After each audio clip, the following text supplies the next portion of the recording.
Bien, saludos, bienvenidos a Foro Chat Iberoamérica y un café con civitillo. Ahora en esta nueva fusión que tenemos, ¿no? Nuestro invitado de hoy ya lo hemos tenido en un café con civitillo el año pasado, que me une un lazo de amistad de hace muchos años. Maravino, Maracucho, como mi persona también, nos une también la Universidad del Zulia, un profesor universitario de la Facultad de Agronomía de la Universidad del Zulia, destacado, decano en funciones gremialistas y ahora dedicado a su pasión por el agro, la ganadería venezolana, y tiene un programa, Campo, Café y Ciudad, en el cual se ha destacado y ya ha traspasado las fronteras del estado Zulia y ha estado en muchos estados. Nos acompaña Werner Gutiérrez. ¿Cómo estás? Saludos, Werner. Saludos, Francisco. Siempre de verdad que un placer de conversar contigo en un café con Civitillo y en el foro chat Iberoamérica, ¿de verdad que sí? Claro que sí. Este es un tema obviamente no muy común en ForoChat Iberoamérica. Sin embargo, en este nuevo año 2023 le hemos dado un vuelco a esto y queremos traspasar esos temas que siempre tocábamos de arquitectura, ingeniería, transformación digital. Y creo que estamos en el momento de tocar un tema que es importante, el sector agroalimentario, ¿no? Obviamente lo vamos a enfocar a Venezuela, indistintamente vamos a tocar también algunos indicadores de pronto latinoamericanos y mundiales que nos permitan dar ese esbozo, ¿no? En lo que estamos. ¿Qué ha pasado en este último año que conversamos desde el año 2022 al 2023 y cómo se perfila este año 2023 de cara a todas las situaciones que hay en el mundo tan convulso que tenemos, una Latinoamérica que no escapa de todas estas realidades y por supuesto una Venezuela con unos índices, con una realidad totalmente diferente a muchos países latinoamericanos, pero bueno, es donde vivimos. Entonces, nos gustaría que nos dieras primero un panorama de cómo ha sido este año del 2022 al 2023 para iniciar esta conversación que vamos a tener el día de hoy. Ok, Francisco, efectivamente el año pasado cuando conversábamos, lo decíamos que ya se vislumbraba, ya se respiraba, ya se percibía una recuperación en la producción de alimentos en Venezuela que venía marcándose desde el año 2018, 2019, dependiendo del rubro al que nos refiramos, pero que ya venía en un proceso que nosotros denominamos el 2018 la reinvención de la agricultura venezolana, ¿no? Un sector agropecuario que decidió soltar las muletas del gobierno porque se quedó sin financiamiento bancario, los precios de los combustibles y los lubricantes se fueron a precios internacionales. El hecho de no tener financiamiento bancario te obliga a producir, como decimos nosotros, a pulmón propio, es decir, con tus propios recursos. A las asociaciones, tenemos que decirlo, de productores de avanzada en Venezuela, lograron acuerdos importantes con empresas nacionales y transnacionales de agroinsumos. El gobierno, por falta de liquidez, más que por cambio de política, dejó de importar ellos directamente las materias primas, eliminó el control de precio, cuando decimos eliminó entre comillas, porque aunque no derogó la normativa, dejó correr la Ujú. economía hacia una economía que los economistas llaman libertinaje de mercado, porque no es libre mercado. Pero bueno, fueron señales que el sector aprovechó, se coló por esa hendidura y vemos el año pasado que con respecto a 2022, con respecto a 2021, en rubros como el maíz, que es un rubro evidentemente estratégico para la alimentación del venezolano, se reportó un crecimiento del 49%, principalmente en el maíz blanco, que es el maíz de la arepa. El de la arepa, En el el, que comemos día a sí, día, todos los venezolanos día a y día. muchas partes de Latinoamérica también. Exactamente, ¿no? Y el arroz, que es otro rubro estratégico en la alimentación del venezolano, se logra un crecimiento cercano al 77% con respecto al año anterior. Quizás esos valores numéricos llamarían la atención de cualquier persona que no esté al tanto del quehacer nuestro y dirá, bueno, es que casi duplicamos la producción. Bueno, pero es Ujú. que recuerden que para el año, desde el año, nosotros veníamos cayendo en producción desde el año 2008, Sí. 2010, ¿ok? Hasta el 2018, cuando se produce este punto de inflexión nuevamente hacia arriba, y llegamos a tener niveles de producción en Venezuela en la mayoría de los rubros de los años 1970. Entonces, por eso es que estos valores de crecimiento, de recuperación de crecimiento, como lo quiera cada quien interpretar, se ven numéricamente altos, pero realmente es muy bajo para lo que el terreno que nos toca recuperar, ¿no? En caña de azúcar, que es otro rubro importante en Venezuela, durante 3 años sí logramos una recuperación del 15%. Ya estamos cerca de las 2.600.000 toneladas de caña molida. En otrora, para que tengamos una idea, Francisco, llegamos a moler casi 10 millones de toneladas de caña. O sea, pero ahorita celebramos que ya vamos camino a los 2.600.000 porque llegamos a caer por debajo de los 2 millones.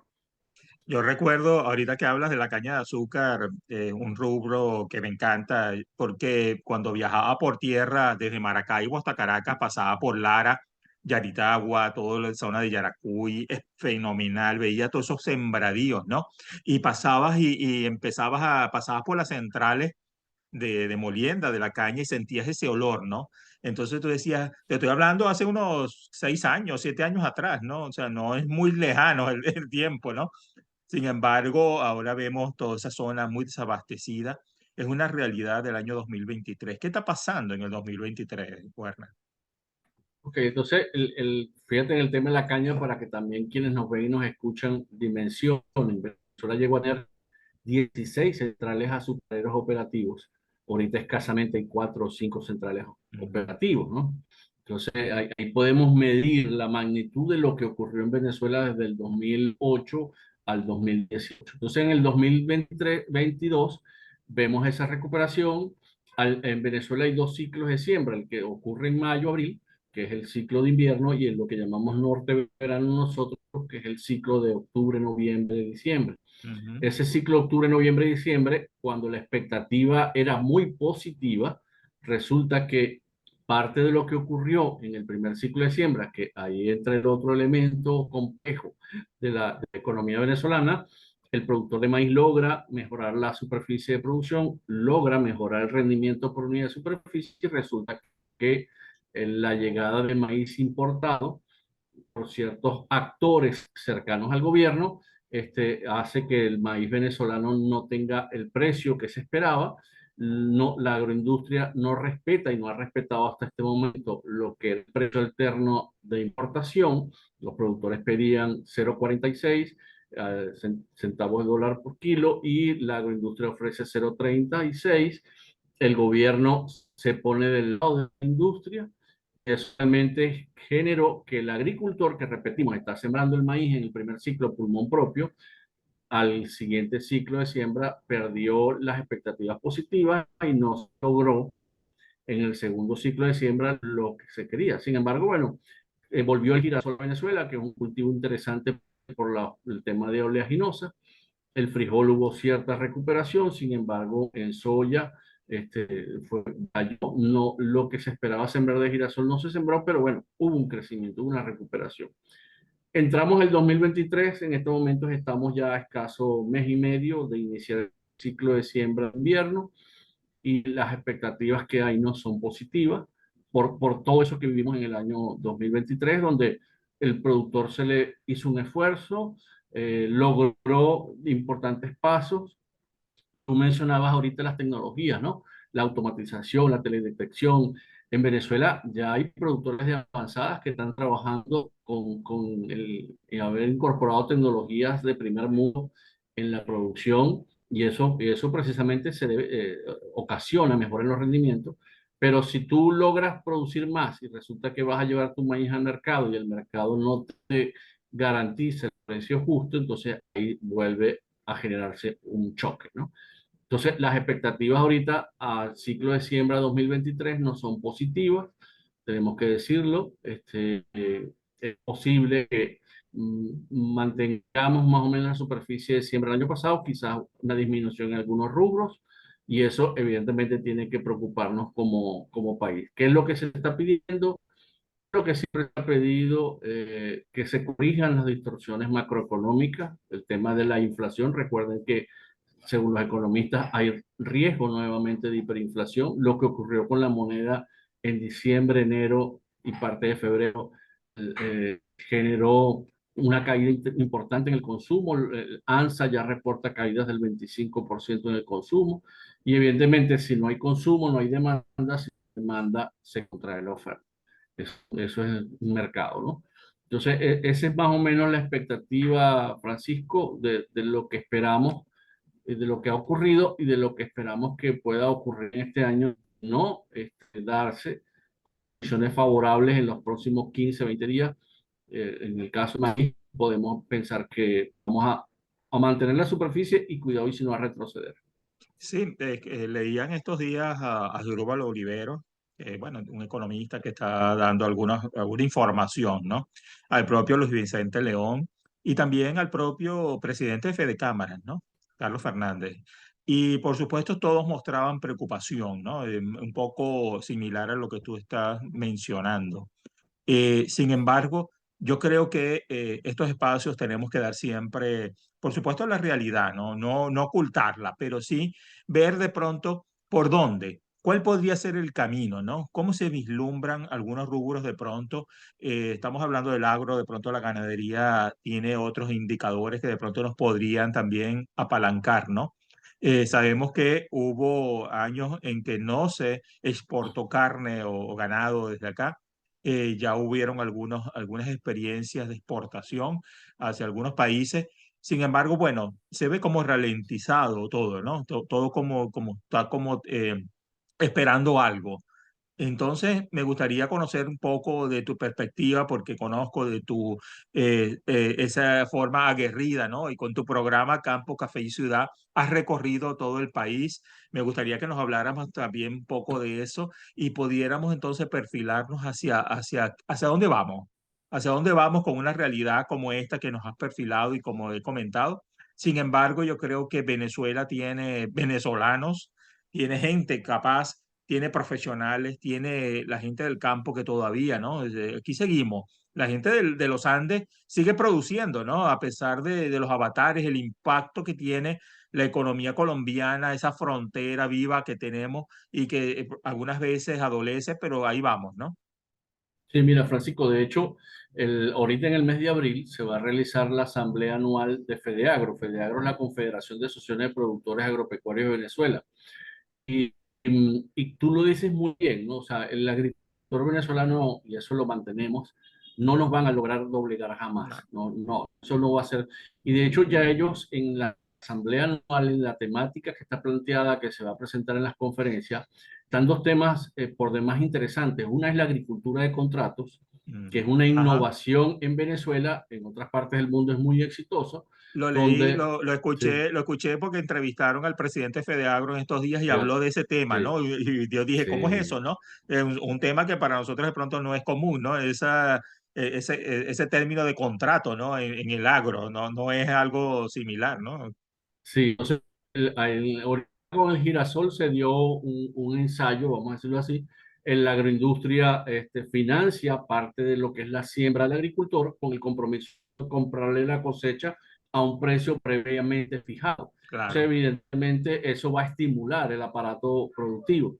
Y está el otro tema, que es el de los fondos parafiscales, es Ujú. muy exitoso en Colombia, donde existe un fondo fiscal de caña de azúcar, de leche, de entera, donde el productor cada vez que arrima una tonelada de su producto a planta, hay un canon de un porcentaje que va a ese fondo para fiscal.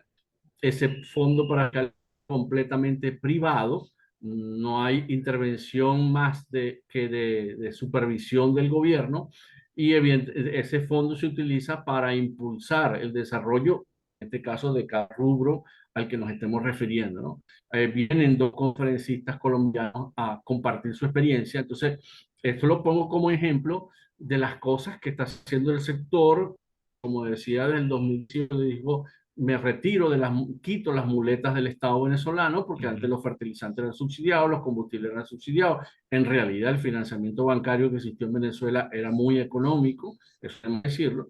Todo eso desaparece, hay un nuevo escenario y el productor ha decidido caminar por sus propios medios, ha decidido trazar sus propios senderos y rutas y estamos viendo la incorporación de este tipo de iniciativas en la agricultura y ganadería venezolana. Entonces, si hay un sector que se sigue moviendo, que se sigue reinventando, que pero evidentemente eso en ninguna agricultura del mundo, y eso queremos que lo tengamos claro, puede caminar y llegar lejos sin que el aparato gubernamental, el Estado de ese país apoye, motive, genere políticas de crecimiento, porque poco hacemos nosotros en generar mayor producción si no se rescata el consumo. Y Claro. no se rescata el consumo porque el poder adquisitivo de nuestra moneda es casi inexistente. Ujú. Entonces, a veces uno escucha a las personas, ¿por qué la carne es tan cara? Realmente la carne venezolana, si lo comparan con otros países, es mucho más económica. Lo que pasa es que el poder adquisitivo de nuestro salario, para quienes somos asalariados, evidentemente nos hace ver que un kilo de carne a 6 dólares es costoso, es Claro. caro. Realmente no es así. Entonces, sí es necesario que a pesar de todo ese esfuerzo que está haciendo el sector productivo privado, por buscar alternativas para seguir produciendo alimentos, debe darse necesariamente, indispensablemente, un acuerdo nacional que permita resolver el tema de las distorsiones económicas. En estos días leía también y escuchaba varios programas porque me apasiona el tema y por eso creí importante que estuviera hoy aquí acompañándonos. Hoy está Werner Gutiérrez, profesor de la Universidad del Zulia, en quien me une lazos de amistad cuando estábamos en esas lides de asesoría académica y bueno, implantando cosas nuevas también en la universidad, ¿no? Y veía un programa precisamente de búfalos, ¿no?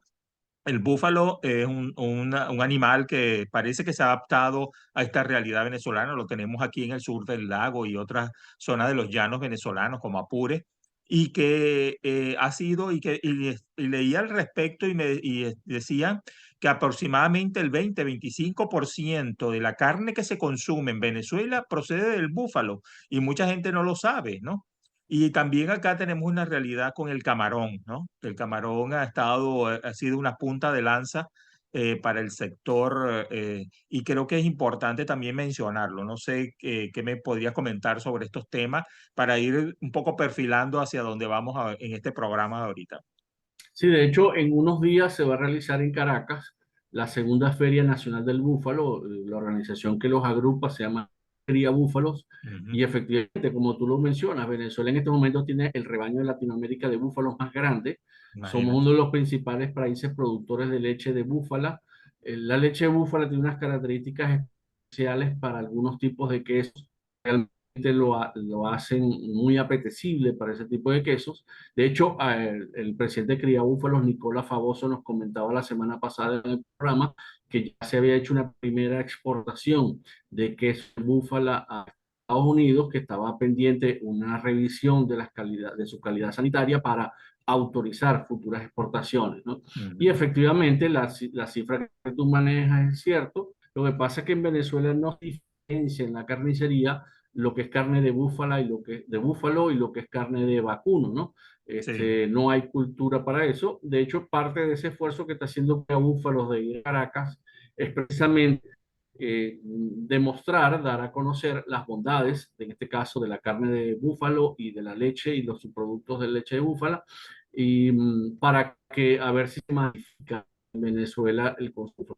Se ha adaptado muy bien a condiciones especiales unas zonas donde el vacuno realmente es poco adaptado y eso tiene sus ventajas, ¿no? Otra serie de ventajas que cada uno defiende, por lo menos lo que es la eficiencia reproductiva del búfalo, el tema de las enfermedades, son unas ventajas que se pudieran conversar, ¿no? Pero realmente es un rubro que en Venezuela está tomando bastante campo y desde hace 60, 70 años, pero ahorita es el momento cumbre de ellos, ¿no? De hecho, el Congreso Mundial de Búfalo se va a hacer aquí en Venezuela en el mes imagínate. de noviembre, sí. El presidente que cría búfalo es en este momento el presidente de la Asociación Internacional, la Federación Internacional de Búfalo. Es decir, que sí estamos resaltando en ese rubro. Y en el tema camarón, sí, efectivamente, el camarón después del petróleo como rubro no tradicional de exportación ocupa los primeros lugares. Llegamos a prácticamente ya a todos los continentes del mundo y es un rubro que básicamente sale de Zulia, ¿no? Cerca del 90% del camarón se produce en Zulia, Falcón y el resto en Oriente venezolano. y es un rubro evidentemente de exportación, más no de, es muy poco el consumo interno de camarón, porque hay dos formas del camarón, el que es el cultivado, que es acuicultura, y el que es de pesca. Ujú. El de pesca generalmente cubre la demanda nacional y el que es cultivado se usa para exportación. Excelente. Fíjate cómo hay rubros, ¿no? Que de pronto son bandera, ¿no? En Venezuela. Cuéntanos un poco acerca de tu programa, Campo Café y Ciudad, cómo está en la actualidad y hacia cómo se perfila, ¿no? ¿Qué cosas buenas nos tienes para el futuro? Mira, ya afortunadamente completamos la presencia en las plataformas online. Ya Campo Café Ciudad tiene página web www.campocafeciudad.com y es un portal que estamos utilizando inclusive para compartir notas técnicas, artículos de opinión, formaciones, eventos, cursos. Lo usamos para transmitir el programa. Ya tenemos una emisora online, se llama Ujú. Campo Café Ciudad Radio Online. Este, Está ya ahorita en fase de prueba, va a transmitir 24 horas con orientaciones al sector productor, música, opinión, blog. Obviamente el programa lo vamos a compartir. Yo creo que es una iniciativa que ningún programa del sector agropecuario en Venezuela en estos momentos tiene el alcance nuestro. Ya llegamos a 14 estados, 23 emisoras. Tenemos presencia en Instagram, en Facebook, y YouTube, ahora en página web. Y la idea es seguir ocupando espacios en Venezuela, pero más que todo para dar a conocer las cosas que se están haciendo, ¿no?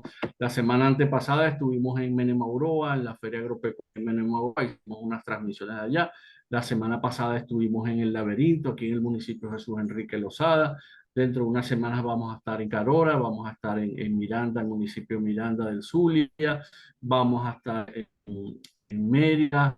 Es decir, que eso es nuestro objetivo es eso, ¿no? Conectar lo que está ocurriendo en el campo, contárselo a la gente de la ciudad y decirle la importancia que es tener un sector agroproductivo activo, porque si no, y ahí lo conectamos con un tema que yo sé que tú también lo quieres tratar, que es el tema internacional. En un Sí. mercado mundial globalizado, en conflicto con el tema Rusia-Ucrania, es necesario realmente, más allá de nacionalismo, es necesario que Venezuela recupere la producción de alimentos propios. Sí, quería esta parte final, pues ya estamos llegando al final del programa, Werner, y gracias por estar, sabes, de mi estima hacia ti y a todo lo que involucra tu labor docente, que nunca dejamos de ser profesores y nunca dejamos esa labor docente. Yo sigo dando clases, Yo imagínate, con mis también. alumnos aquí. Sí, es una pasión que uno mantiene, ¿no? Y estoy seguro que tú también en tu vocación docente se ve siempre, ¿no? Venezuela, viéndola geopolíticamente, por supuesto, es una estrategia impresionante, una salida al Mar Caribe, una conexión con América del Sur y todo este bagaje profesional que tenemos en Venezuela, ¿no? Y una realidad mundial que acabas de mencionar y que he mencionado en muchas oportunidades. Es más, en el programa pasado tuvimos a un representante de una empresa transnacional que se llama IATA, que tiene que ver con todo el sector aeronáutico mundial. Y hablábamos precisamente de cómo en momentos de pandemia el sector aeronáutico apalancó la parte agroalimentaria a nivel mundial y fue un bastión importante, ¿no? ¿Cómo Venezuela se puede perfilar en esa realidad que en tiempos atrás lo era, cuando comenzó la explotación de café, la explotación de otros rubros importantes y fueron un bastión importante? ¿Cómo Venezuela se puede perfilar realmente a ser un bastión importante en toda Latinoamérica y ser exportador a nivel mundial? Mira, nosotros somos un país que tenemos, según algunos entendidos, 25 millones de hectáreas disponibles para agricultura, ganadería, acuicultura y forestal. Según otros entendidos, 37, y hay quienes consideran que inclusive pudiéramos llegar a 50 millones de hectáreas con todas las tecnologías que hoy en día están disponibles. Eso nos coloca en uno de los países con mayor superficie de suelo agrícola disponible no utilizado. Y ahí hago la aclaratoria que no utilizado. Realmente tenemos 365 días de sol, una buena porción del país con agua permanente. Somos uno de los países con mayor reserva de agua dulce del mundo. Es decir, que todo eso confluye con más la ubicación geográfica que poseemos y más la experiencia y experticia de nuestros agricultores y profesionales en un país con un potencial alimentario infinito. Realmente es infinito donde nosotros pudiéramos llegar. De hecho, tú mencionabas ahorita el café. Venezuela en otrora llegó a ser el segundo productor exportador de café suave del mundo, el tercero a nivel general, y después caímos y nos convertimos en un país importador, pero estas semanas ya recibía noticias favorables que ya nuevamente Venezuela acaba de exportar un lote interesante de café de especialidad a Japón. Es decir, Imagínate, que estamos volviendo a retomar esa cultura porque eso lo llevamos en la sangre, eso forma parte de nuestra idiosincrasia, como claro. forma el cacao, en los cuales que todos sabemos que el cacao venezolano es uno de los mejores cacaos del mundo. Entonces, sí hay realmente un trabajo que se está haciendo. Ahorita los productores de portuguesas siguen exportando frijol chino, ese frijol verde chiquitico que mucha gente no le gusta en la bolsa CLAP, resulta que en el mundo es una delicatez y se exporta desde Venezuela. Entonces, hay ejemplos que sobran, hay esperanza, hay fe, hay potencialidades, hay fortaleza. Y si no lograron acabar en 23 años de unas políticas desacertadas, ya Venezuela renaciendo. Sin embargo, vuelvo y repito, es necesario, es indispensable que el tema de la macroeconomía en el país se resuelva y podamos generar condiciones favorables, motivos que impulsen el sector agroproductor de alimentos. La realidad venezolana, como sabemos, es una realidad políticamente y económicamente muy diferente, ¿no? ¿Cómo está la realidad latinoamericana de países cercanos, ¿no? Tenemos a Colombia, Panamá, Ecuador, precisamente Chile y todos estos países de América del Sur, Brasil mismo, ¿no? Es otra realidad. ¿Cómo nos vemos en esa realidad latinoamericana y cómo eso puede influir en el momento de pronto de exportación a algunos rubros que ellos no tienen, que nosotros sí tenemos o al revés, ¿no? Por ahí decía alguien hace algunos años que mientras Venezuela iba saliendo del marasmo, los otros países iban entrando, ¿no? Y, Sí, totalmente de sí, acuerdo. y No, no, nos ven, veamos, no se ven en el espejo, Dios mío. veamos la realidad en estos momentos, donde la carga arancelaria que le coloca el Estado al productor hace que el Estado se quede con casi 70-80% de lo que finalmente el productor exporta. Y eso ha generado desmotivación al agricultor. De hecho, Argentina ha tenido problemas, inclusive de escasez de agroinsumos en algunos momentos en los últimos 2 o 3 años. Es decir, que hay una situación muy compleja en lo que es los graneros del mundo. Ojo, estamos hablando de los países con mayor potencial para producción de alimentos. El tema Colombia ya es un tema donde las alarmas comienzan a encenderse sobre las políticas que está tomando el presidente Petro. De hecho, veía a la vicepresidenta anteayer decir que Colombia debería de tomar el modelo cubano. El tema de la discusión por tierra en Colombia es un tema de muchos años y que se está exacerbando el tema de la toma de tierras, es decir, que Colombia aparentemente va por caminos peligrosos. Ecuador está sumergido en una crisis política igual que Perú, el mismo Chile, a pesar de que intentaron cambiar la constitución, ahorita hay otro intento de cambiarla, no sabemos dónde va a terminar eso, y Brasil, que a pesar de ser uno de los países más eh, consolidados en la producción de alimentos, es una de las 8 economías del mundo, también vemos que la crisis política pudiera generar distorsiones. Es decir, que eso nos hace pensar que el escenario latinoamericano no es favorable para los próximos años. Venezuela debe aprovechar esas oportunidades, como debería haber aprovechado el tema del conflicto Rusia-Ucrania. Acaba de decir Rusia que da 2 o 3 meses de plazo para Estados Unidos que levanten sanciones, de lo contrario no permitirá sacar más granos por los canales de navegación que pasan por Rusia y Ucrania. Eso volvería a colocar al mundo en situación de alarma por la falla que pudiera haber de trigo, de maíz, de girasol, de arroz, de soya en el mercado internacional. Y en ese escenario Venezuela debería aprovechar potencialidades que tiene volcanes, que no tiene terremotos, que no tiene huracanes, que al contrario tiene son solo bondades y ventajas y fortalezas. y tiene venezolanos. Sí, sí. Werner, estamos llegando al final. Realmente agradecido por haber estado hoy acá en este programa, que bueno, estamos transmitiendo a través de nuestro canal de YouTube y en vivo a través de nuestro Instagram, @un café con civitillo. Cuéntanos un poco hacia el final ya, un mensaje final para que toda nuestra audiencia de pronto pueda ver que sí hay posibilidades, de que sí tenemos las ganas y los elementos para poder salir adelante y ser un bastión a nivel de toda Venezuela, por supuesto, y a toda Latinoamérica.